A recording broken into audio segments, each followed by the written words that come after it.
Well, hello, everybody. Welcome back to another episode of the Doctors Changing Medicine podcast. I am so excited I have Dr. Sarah Smith here. You are in for a treat. She is a family doctor out of Alberta, and she is a charting coach, which you might go like, what is that? And you're going to find out all about it. But this is so good. All right. So I'm going to get right into the episode because I really need you to hear her story, what she's done for people, and all of that. So, Doc, welcome to the show. Well, thank you so much for having me. Yeah, it's my pleasure. So, my first question, I guess, would be what would make a family medicine physician decide to become a charting coach? Like, where did this start from? Sure. So it would be a family doctor who was having difficulty getting her charts closed and spending evenings and weekends charting and feeling like there was no control over the paperwork and administration burden.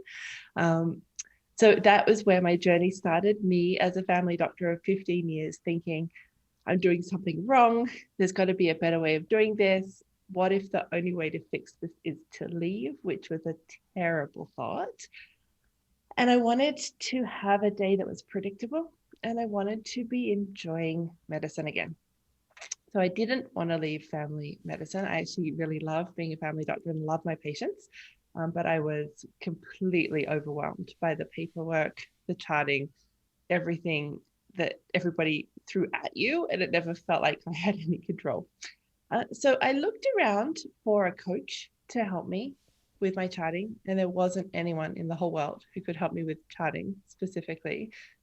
Any physician coaches at that time were helping doctors leave medicine, but nobody was there to help you make your clinical day better. And a general life coach, she said, I can help fix any problem. I'm like, well, I don't believe you. But working with her, I ended up being able to transform my clinical day and be able to get home with everything done, which was phenomenal and felt amazing. And then I was like, I have to help my people, which was initially family doctors. And then the other physicians said, can we come too? I'm like, sure. And so now it's physicians who have trouble with their charting and paperwork and administration and clinical days who I get to help. And I love it. Wow. All right, so you fixed the problem for yourself and then you turned around and you're like, okay, let's fix this for everybody else. That is so good. So let's change medicine, right? Let's change the Absolutely. experience doctors have in medicine. Um, Absolutely. so I'm curious, right? Because I had a lot of problems early on in my career, and it did not occur to me to look for a coach. In fact, I didn't know there was anything like coaches. So, was that because you had already been exposed to the coaching world? Why was that your first thing to look for a coach to help you? That is a great question.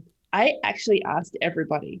So I asked my mentors, I asked my fellow colleagues, I said, how do you do this? How do you get your paperwork and charting done? And the most consistent answer was come in on Sundays. And Oh I'm like, no. no, I'm not doing that. That is not the answer. That was the most consistent answer? Yeah, it was come in on Sundays. Okay.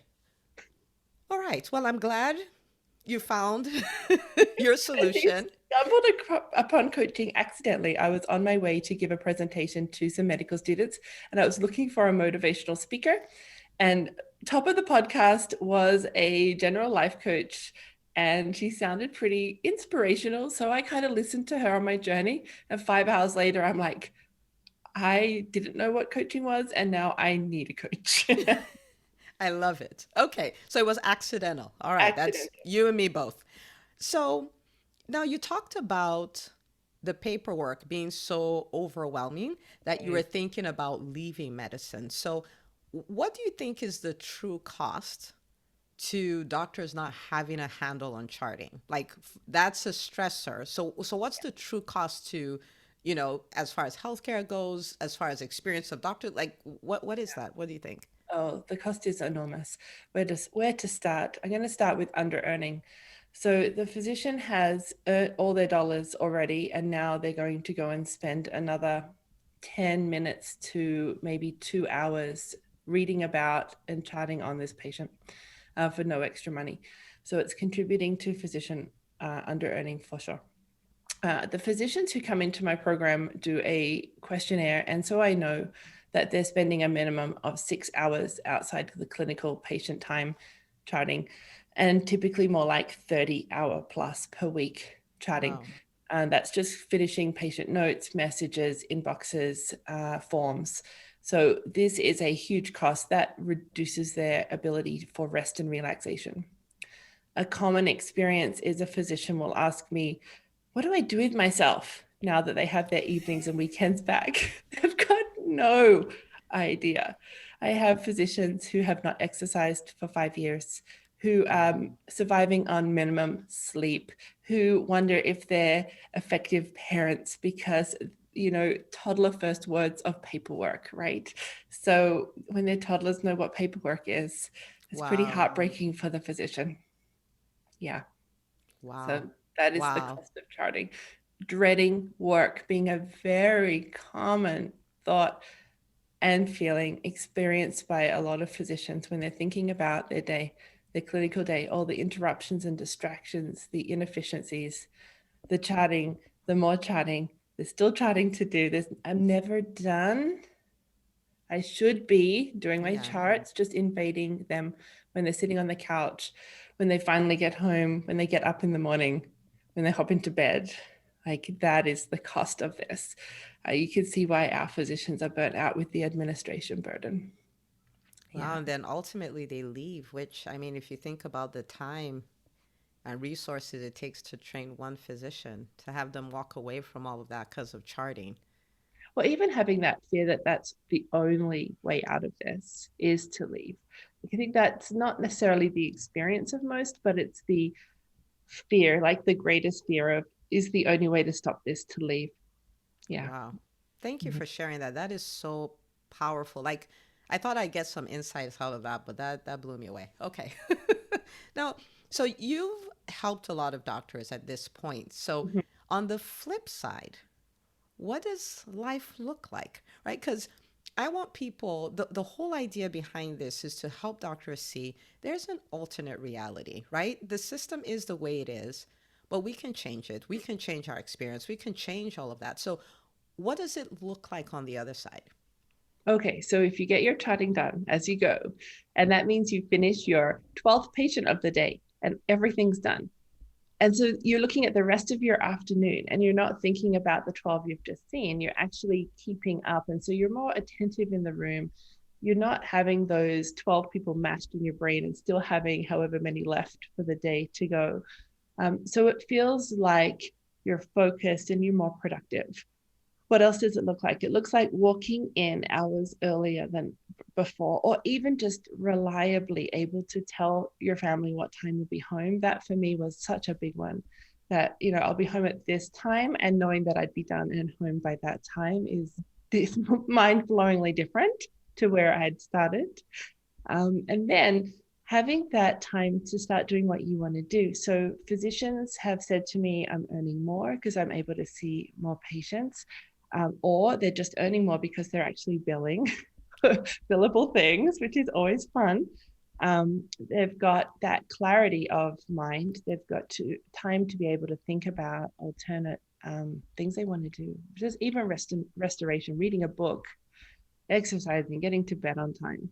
It could look like that. It could look like time for a side gig. So I've got physicians who've come through my program who are now into the other programs of how to set up a side gig because they've got the time and resources to do it, which was my experience too. I figured out the evenings and weekends and then thought, well, now I want to become a coach. So I made time for that. So I am still clinical, working in rural um, town, doing on-call and emerge and a patient panel and coaching. So And with yeah, a big that's smile on your face because you have the a big time to do smile it on my all. I love it. I love it. Now, face. and I'm Mhm. sure some doctor is thinking, like, I've been doing this for 10 years. I've tried it many different ways. This is the way it's always been. Mm. And there's a shift that needs to happen. So what is the number one mindset shift, right? That needs to happen for a doctor to start this process? Yeah, I just think knowing it's possible. Like I just thought this was the way it had to be, and or there was something wrong with me or the way I was doing medicine. or it was set up wrong, or the system's wrong, or the systems failed me, or there's something inherently wrong with all of it. But just, I think that first understanding that, guess what, it's possible to see your patients and have your charting done. For most physicians, it's like, no, that's impossible. She can't be telling the truth. I have no idea what she's talking about. Seeing the patient, doing the note, nope. Just even understanding that is a possible and reality for hundreds of physicians. I love that. It's a possibility. And It's this is a why you're possibility. on here today, because I want everybody to see this is a It possibility. is absolutely I possible. love it. Yeah. So someone's listening is like, okay, well, I believe it's possible. I can agree that it's possible. And It please, if might be you're, yeah, possible. if you're listening, I invite you to agree with this. But what would you say? Maybe 3 tips, something they can start applying today, and Yeah. maybe they don't get to. They walk away with everything done, but Yeah. maybe 80% of it is done, and that has never happened for the last 10 years, right? Like, what kind of tips could you give that doctor?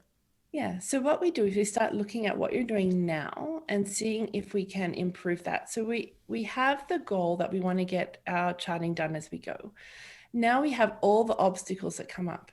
So physicians will give me, there was one who gave me a list of 139 reasons why this wouldn't work, right? She was closing her charts within days. So you can give me as many excuses as you like as to why you can't get your charting done after this patient. But if you really wanted to, if you had a powerful enough reason to get this done right now, how would that look? What would you do differently? What would be the most simple solution for you? So it's not about a recipe that everybody follows. We actually try and make this for you in your world, with the number of patients you see, with all of the drama going on in your clinic. What is it going to be to get your charting done? So we look at it all. We look at your workspace. We look at number of steps. What is the fastest and easiest way to get this done? What are you doing now? How can we make that more efficient? What are you doing between patients? Because that multitasking takes your attention away from your original goal, which was to get this chart closed.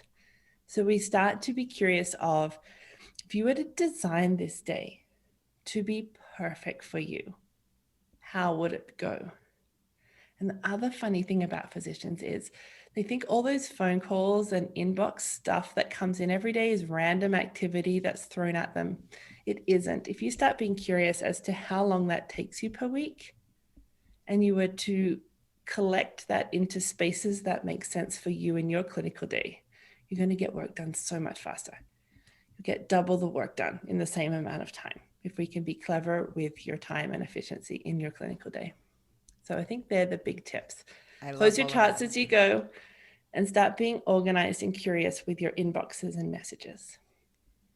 So what I'm hearing from you, because this is really good. So you need to have a powerful enough why, right? Like, why do you want to get this done? Mm-hmm. And so looking at that, then turn back and analyze, like, what would I change now Mm-hmm. that I'm like, this is what I want. This is Yeah. so good. This is Yeah. so good.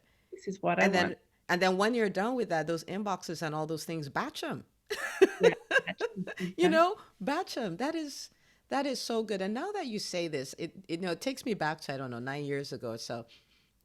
And I had this moment where I came back home and I was charting, and my daughters ran in. They're like, "Hey, mommy, blah blah blah," and like, "Go away, mommy's working." Mm-hmm. And I had this big aha moment, like, you were gone all day, Mm-hmm. and now you're home, Mm-hmm. and you're telling them go away, even though Mm-hmm. they waited for you all day to say, "I need to chart." Mm-hmm. And that's where my why came out of, like, I can't do this. Like, I need to finish all of this, log in, forget about work, and come home and give 100% attention to my family. So I did what you said. Mm-hmm. Yay, I'm Dr. Sarah Smith approved. I love it. That is so Absolutely. powerful. Yeah, it is. My biggest why was, I don't want to do this later. It doesn't have to be a hugely significant why. For me, that was powerful enough. I do not want to do this later. And I would repeat that to myself as I was like, well, I could go get that cup of coffee. It's like, no, I don't want to do this later. Get it done Done and just now. better get it done. Got it done. Next patient. And so I have objections like, but I dictate, or my consultations are really long. I'm like, that's your world. I don't get to change your world, but you still need to get your charting done, even when you dictate, even when you have long consultations. The chart is part of it. The chart is part of the value to the patient. The chart is part of the work you have to do. So let's get it done. We figure out the how it's going to get done, but it has to start with the why. You're not going to go through the discomfort of making changes if you don't want to. So if you don't have a I want to, you're not going to do this work. This is, I knew this would be good. This is so good. So good. Okay. Now, so then you don't have to have a big enough why, people. You just be, I don't want to do this later. Okay. Yeah, you I want to walk away from work and be done. yeah, yeah. So now I've seen where physicians have had 200 undone notes, right? What's the Yeah. biggest number you've seen? I've Oh, seen we're not 200. going to go with specific number because it's actually uncountable for some of my physicians. Oh, okay. All right. Yeah. 200 is a big And number. Uncountable is a bigger. the thing about a backlog, the thing about incomplete charts is that it's a huge and heavy burden for the physician. And Yes. that number can be 6, and it can be a huge and heavy burden for the physician. The overwhelm that comes with unfinished charts is not the number of charts. That's just the math. Okay. So you have this number. It's a math number. It's a math problem. 6, 100, 1,000. It doesn't matter what the number is. It's a number. It's how you're thinking about it that makes you feel. So that thinking about it, that thought like, I could be looking at losing my job. It could be, I have no idea how I'm ever going to start. It could be, I don't even want to think about its existence. Those thoughts are creating the heavy burden, that feeling on their shoulders that stops them. It's creating inaction around the backlog. So 6 charts can be suffocating for one physician, right? They have Yeah. no idea why they can't get those charts done. And it's just sitting heavy like a weight on their shoulders. So we try and separate them from their backlog. They still get to have a life. They still get to be a human being, even with a backlog. And then in that area, when they're empowered personally to say, you know what, you're not your backlog. That's just a number. Let's free you up so you can have some mental respite from the backlog so that we can come back to the backlog with a strategy and action. Right? You can actually start to get the backlog done. So the first step is to separate yourself from Yeah, the so just be backlog. curious. What are you thinking about you in your backlog? Like, what does it mean to you? And sentences in your head are optional. So those sentences in your head that say, I'm a terrible doctor, I'm no good at this, I can't believe it's this big again. Those sentences in your brain are optional. You are not your backlog. You are a doctor, an amazing doctor who has X number of unfinished charts, and that's it. I love that. And then you can show up empowered. Like, okay, now that Yeah. I'm a fantastic physician, let's go tackle this stuff. Now that I know that I can still do a good job for my patients, even with a backlog, now I can start to form strategies and then evaluate them. Are they working for me getting this backlog done? Yeah. That So, is so good. mm, So good. So let's say you were talking to a doctor. This is a resident, just graduated, so mm, excited, like, yeah, I'm going to mm-hmm, get my first real job and all of that stuff. mm-hmm, You guys were hopping on an elevator 1 minute. You're like, what can I tell this doctor to set her up from the beginning to mm-hmm. be a rock star at charting and all of that stuff and have a great experience as a physician? What would you tell her or him? Well, yeah, that's such a great question, and I do have physicians in their first few years who come to me and they're already wanting to make improvements in their clinical day. I'm like, you guys are going to be set up from the beginning. This is going to be so good. When you've been looking after physicians 25 years in this business and not getting their charting done, and it's what I teach my student doctors. The chart note is part of the consultation. The chart note is part of the value we give to the patient, and you don't want to do it later. Is part of the visit. Part You of your don't, value. part of your value. You don't want to do it later. Do not do it tonight. get And it isn't done. that beautiful to have for them to have that story in their head, Hmm. right? That's a much better story. I Mm, love it. I yeah. love it. Tell me about you probably don't have a favorite, you have a lot of favorites, but tell me about one story of transformation from a doctor you've worked with. Well, okay. So I had a physician who was more than 10 years in practice who told me that she's too slow with her typing and she takes too long with her with her patients, and her patients are complicated, patients are female, like all the reasons she was coming up with as to why she couldn't get her charting done. And she hadn't had a weekend in decades. Wow. Okay. Right? Wow. So had no idea what a weekend was other than for charting, even when her typing speed is slow, even when her fingers are aging. Our physician was able to get her charts done, her patients seen. She was seeing the same number of patients. She didn't actually want to increase her patient number at all, but she was done at the end of the day, done, going home, everything done.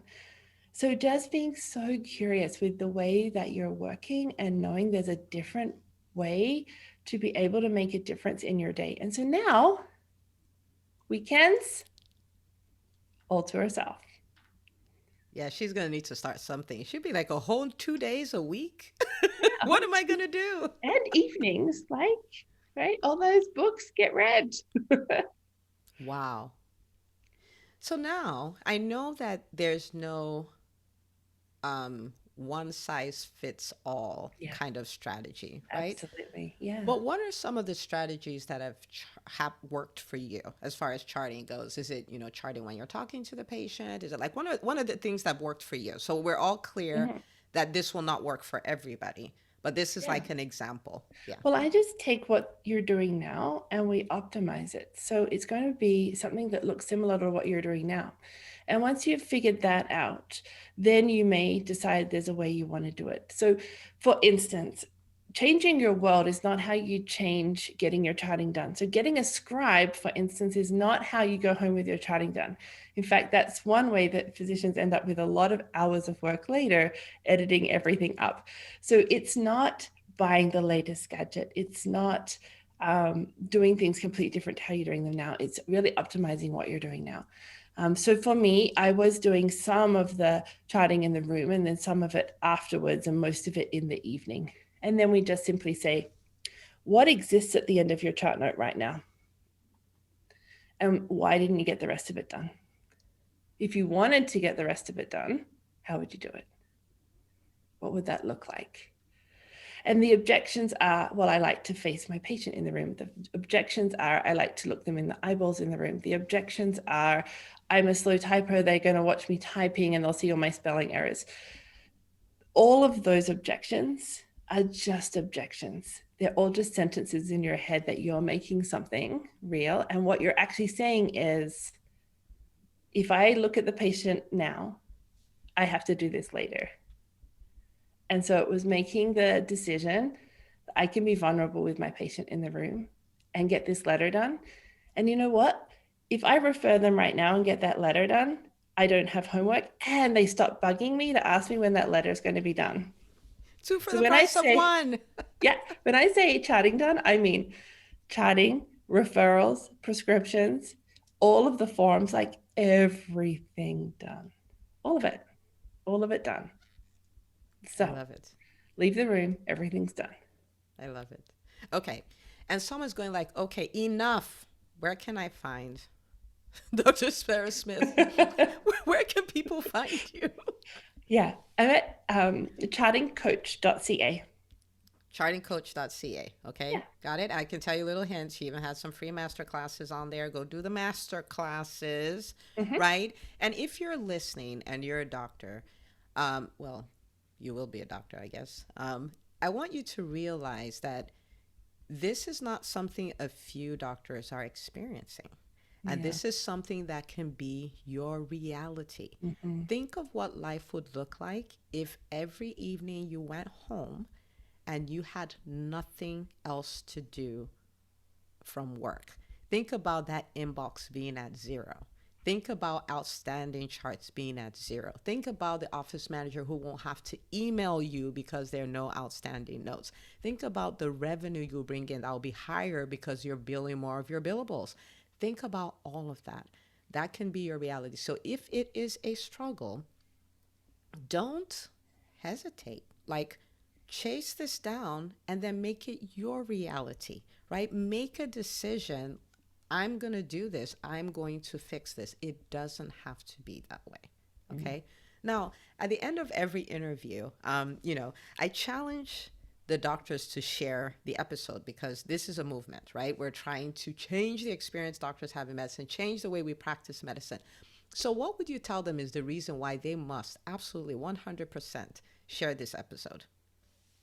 Okay, so many of your colleagues are suffering and they're overwhelmed by this paperwork problem. And when you're in the middle of it, it's really hard to see that there's any other way of doing anything. If we can start doctors understanding that getting home with their charting done is a reality, feeling like they're in control of their clinical day is a reality. It is possible. You don't have to feel like you're overwhelmed and burdened by the paperwork and administration burden. That's such a huge issue for people with regards to burnout. So if you have colleagues struggling, and they often know who their colleagues are that are struggling with their paperwork and unfinished charts, and you're seeing their patients and there's many months of charts not completed, they need help and they can't see that help for themselves. They can't see that there's any other way of doing it. So that is why I would share it, is that it is possible to change. It is possible to change. Yes. Thank you so much for coming on. This My has pleasure. been so helpful. I know what it feels like to go from always needing to do these charts and paperwork and all this stuff and the burden of it, right? Mm-hmm. It's such a weight. And to Mm-hmm. go from that to nothing is so beautiful. And I'm grateful that you came on here to share that and show people how it's possible so that we can all experience that. Imagine 100,000 doctors no Mm-hmm. longer charting at night. Think Yeah. about the change. Think about the Mm-hmm. transfer. I mean, like, it's so mind blowing. So, thank you so much for coming on. I truly appreciate it. Thanks, Lena. Appreciate it. And for everybody else, see you on the next episode of the Doctors Changing Medicine podcast.